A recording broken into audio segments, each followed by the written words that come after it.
Welcome back to another video. So the case study will be the following. We want to blend this 3D model that we have over here with the following background. And I already processed this image, as you can see. So I added that chair over here, and we're going to have this adjustment unify feature that will try to match the lighting and the shadow. So let's take a look at this. I have the chair over here. If I'm going to move it over here, I will now try to add this chair within a different position. So let's say that I want it over here where we have a little bit of light. Now regarding the perspective match over here, we can also do that. And if you are also familiar with the content on my channel, you can do that over here as well. So let's take a look. I'm going to go ahead and I will unify this. Now, when Vizcom will apply this, it will take a little bit of time to process. We see on the bottom, analyzing scene 10%. After that, 30%, and the final image should be ready. Now, I'm really curious how it treated over here this leg that will be within the light. And I'm pretty sure that it will try to match that pretty good. So we have this completed, and this will be the final result. And as you can see, if I will hide the 3D model, the chair will look like this. So overall, we're going to see that the illumination is really well defined over here. We're going to see that shadow, and yeah, I'm pretty pleased with this result. Now, let me bring in a different image. So let's say this one. I'm going to copy this, and I'm going to go within Vizcom, and I will paste it. I'm going to add the image all the way to the top, and this will be the chair. So I'm going to add a chair even on top of this. Now let's see, with this chair, I'm going to add it somewhere over here. You can also change the perspective, the focal length over here. So if I'm going to add 50, we're going to see that the perspective of this chair will now be different. If I'm going to go with something like 5, you're going to see that the perspective will be changed. So in this case, somewhere close to 20, it should be more than decent. So let's unify this and let's see how that chair will look under the lighting from this environment. Keep in mind that you can also adjust various elements over here for the lights. So the exposure, the contrast, the highlights, those will be quite similar to Lightroom. But for Unify feature, this is mostly a click and wait feature over here, as you can see.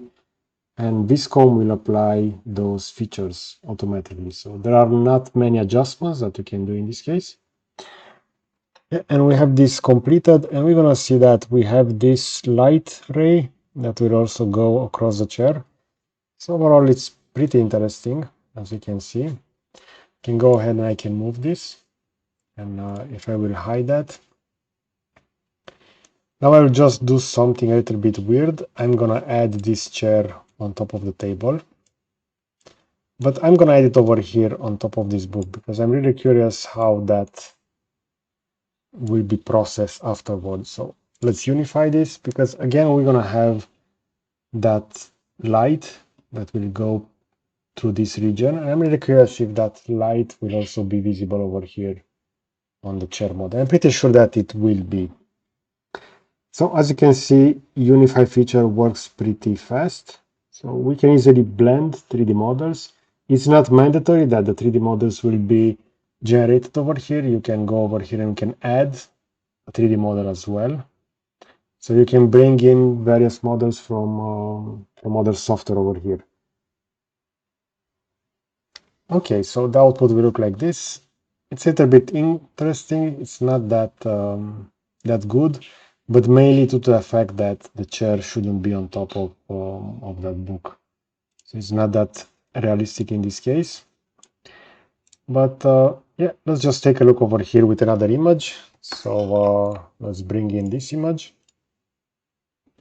I'm going to paste that in. I'm going to put it all the way to the top and the chair as well, so we can do that matching. And over here, I will want to add this chair somewhere over here.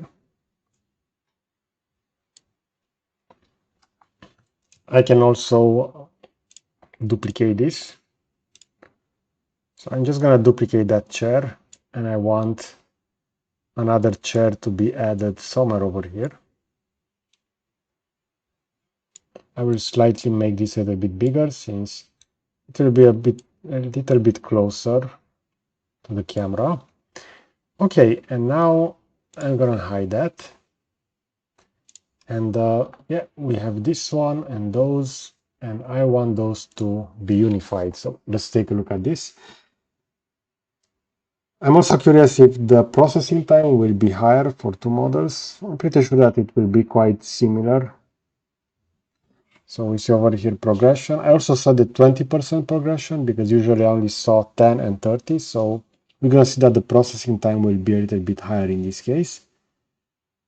Now let's take a look over here how those shadows will look. We have quite a lot of light over here near the windows.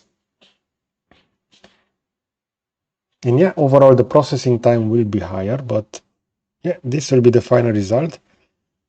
And I'm pretty pleased with the output in this case. If you didn't know that I added that chair or over here, is quite well blend within the environment, especially due to the fact that we have those elements that will be better exposed and we have those shadows that are blended quite good. Okay, so I hope you enjoyed this kind of content. Let me know in the comment section if you are using some other tools in order to merge 3D models with backgrounds, so maybe you are using Keyshot or Blender, but I really think that Vizcom can automate this pretty well. I will also add a similar video over here on the left side, and I will also add a subscribe button to the right. So that's it. Thanks for watching.